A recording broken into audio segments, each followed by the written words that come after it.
চতুর্থ নম্বর ঈমান ভঙ্গের কারণ হচ্ছে 4 নম্বরে হচ্ছে রাসূল সাল্লাল্লাহু আলাইহি সাল্লামের দ্বীন সওয়াব এবং পাপ শাস্তি এবং দ্বীনের যে কোনো বিষয়কে নিয়ে রং তামাশা করা, হাসি ঠাট্টা করা, বিদ্রূপ করা, মশকরা করা।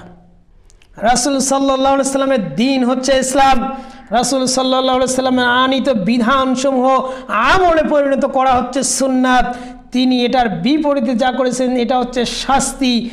এরপর যতগুলো বিধান তিনি দিয়েছেন, এরকম কোনো বিধানকে নিয়ে কোনো মুসলমান, কোনো পৃথিবীর মানুষ যদি ঠাট্টা করে, হাসি ঠাট্টা করে, এরকমভাবে ব্যঙ্গ করে, কার্টুন আঁকে ইত্যাদিভাবে রাসূলকে নিয়ে হেয় করা হয়, ইসলামের কোনো বিধানকে নিয়ে কটূক্তি করা হয়, তাহলে সঙ্গে সঙ্গে ওই ব্যক্তির ঈমান ভেঙে যাবে। ওই ব্যক্তির ঈমান ভেঙে যাবে, সেই আর মুসলমান থাকবে না।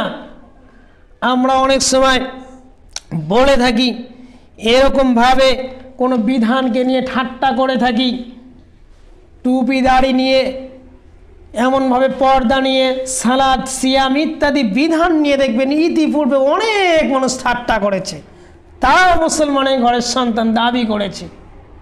অনেক মানুষ এমনভাবে জমি সংক্রান্ত বিষয় নিয়ে বলেছে আল্লাহ সুবহানাহু ওয়া তাআলা এরকমভাবে এটা ঠিক করেন নাই, এই যে বিচার ফয়সালাটা করেছেন আল্লাহ সুবহানাহু ওয়া তাআলা বিধান দিয়েছেন এটা সঠিক নয়, এটা সহি নয়, এর চেয়ে দুনিয়ার মানুষের বিধানটাই সহি।